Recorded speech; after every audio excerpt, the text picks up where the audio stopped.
Hello everyone, let's review the image analysis for the abdomen. We're going to review the abdomen supine and upright. Supine and upright image analysis guidelines are very similar except for the fact of the centering and dependent upon the hospital protocol.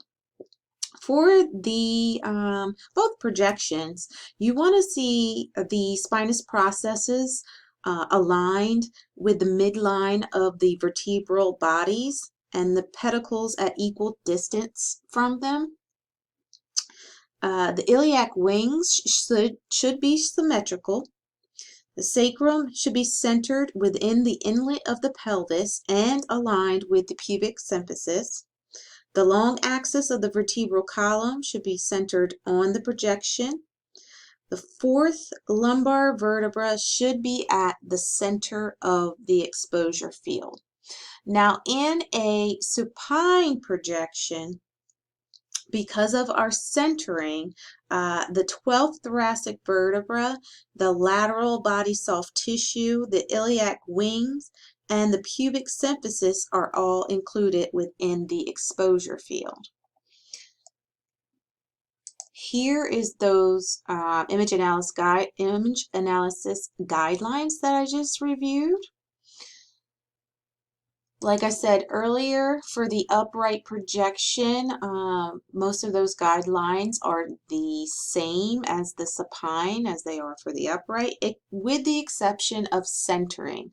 The central ray is directed 2 inches above the iliac crest, which will actually, instead of include not only the 12th thoracic vertebra, but should almost include the 8th thoracic vertebra, that lateral body soft tissue, and the iliac wings within the exposure field.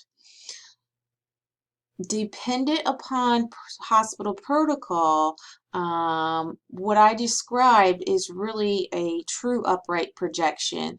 If the hospital protocol includes the pubic symphysis, then you would center just like you would for a supine projection, and then recenter to include the diaphragm for the upright projection, if not demonstrated on the first image that you took. Here are those image analysis guidelines for your review. So let's talk about what rotation looks like on a abdomen projection. Whether or not the patient is supine or upright, the rotation will still be similar. There's a few key anatomical variations that can help you identify rotation. Number one, you can look at the iliac crests. If the iliac crests are not symmetrical, we have some rotation. As you can see in the second image here to the right, the iliac crests are significantly not symmetrical, and so the iliac crest that is larger is elongated, and the iliac crest that is the left side is foreshortened, and the foreshortened side indicates to you that the patient's left side is rotated up. You can also utilize the position of the sacrum and coccyx. The sacrum and coccyx should be in line with the pubic symphysis. Whatever side of the body is away from the IR is the direction in which the sacrum and coccyx will move. So that is another anatomic misalignment that you can utilize to determine rotation. The last one is the position of the spinous processes.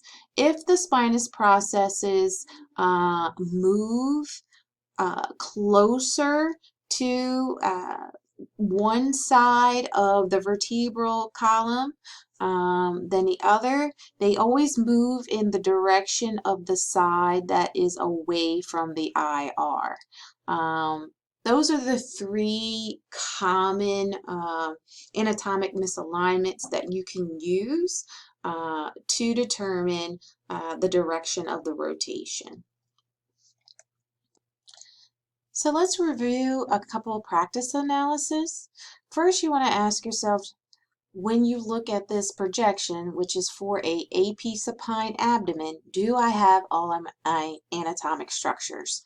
In this case, we do not, because the pubic symphysis is not included on the projection. So we have a two-part IR misalignment here. We need to recenter that central ray so that it is at the iliac crest. It may need to come a little bit more inferiorly as suggested, just depending on the patient's body habitus. Again, like I always say, Merrill's is a guideline, so you may have to adjust dependent upon the body habitus. Although the analysis does not specifically identify this, I would like to point out that there may be a little bit of rotation on here, just looking at the iliac crest. One is foreshortened, which is the right side. So with that being said, if I was taking a repeat projection, I would try to bring that those iliac crests to be more symmetrical with the IR.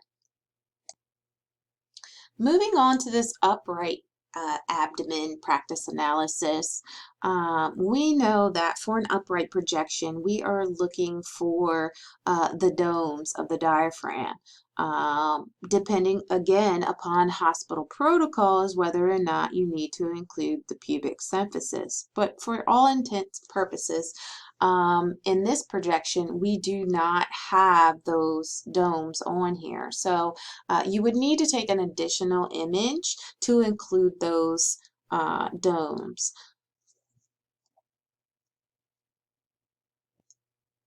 In this last practice analysis of the upright abdomen, again, we're looking to see if we have captured the domes of the diaphragm. And in this case, we have. However, this projection should always be taken on full expiration. The reason that full expiration is preferred for the AP abdominal projections is because it places the less pressure on the abdominal organs, resulting in more space in the peritoneal cavity and less abdominal density. You're able to get a better image of those abdominal organs within the abdomen there with better contrast.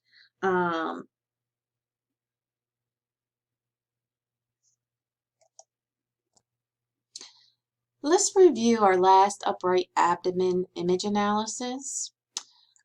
Again, we're looking to see for an upright exam whether or not we have both diaphragmatic domes, and in this case we do. We have all the anatomy necessary. However, the technologists took this projection on full inspiration, whereas it is very important and preferred that the AP abdominal projection be taken on an expiratory phase. This is because it places the diaphragm pressure on places less diaphragm pressure on the abdominal organs, and that results in more space in the peritoneal cavity and less abdominal density, which this will in turn give you more of a high contrast image. It's important to note that the diaphragm moves as much as 4 inches on expiration. On full expiration, that right side of the diaphragm will be at the same transverse level of the 8th thoracic vertebra. And so when you are taking these projections, make sure that you've taken that projection on full expiration in order to capture the anatomic structures. This is a Merrill's image evaluation criteria, so be cognizant of that when you are taking these projections and for validation purposes. I have a few little comments about Decubitus projections. So let's review image analysis for that. Image analysis is essentially the same. We want to see that the spinous processes are aligned with the midline and the vertebral bodies in the projection. You want the iliac wings to be symmetrical. We don't want any rotation because that is going to distort our image. And you also should utilize a word marker or an arrow indicating the side that was up. Just like with upright imaging, you want to label that accordingly. In the projection, you really want to make sure that you include the right hemodiaphragm, the 8th thoracic vertebra, the right lateral body soft tissue, and the iliac wings should all be included in the projection. It looks similar to an upright projection, but the patient is basically on their side. I do have the image analysis guidelines, which again are similar to the supine and upright.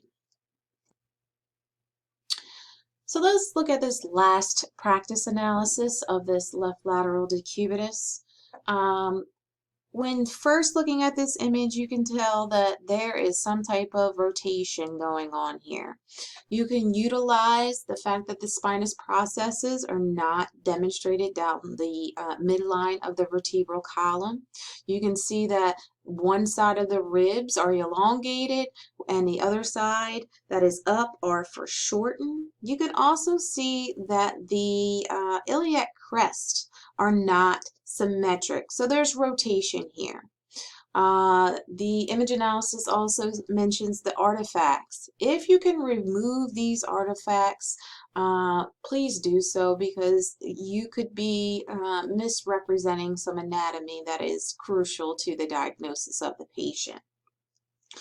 So in this instance, to correct this image, we really need to rotate that patient's right side toward the IR until the mid-coronal plane is aligned parallel with the IR. You can also use a pillow between their knees to help them hold that more accurate positioning. And also, obviously, we want to remove those artifacts. This completes our image analysis for the abdomen. Please, if you have any questions or concerns, please stop me or email me so that we can review anything that any questions that you may have. Thank you for participating.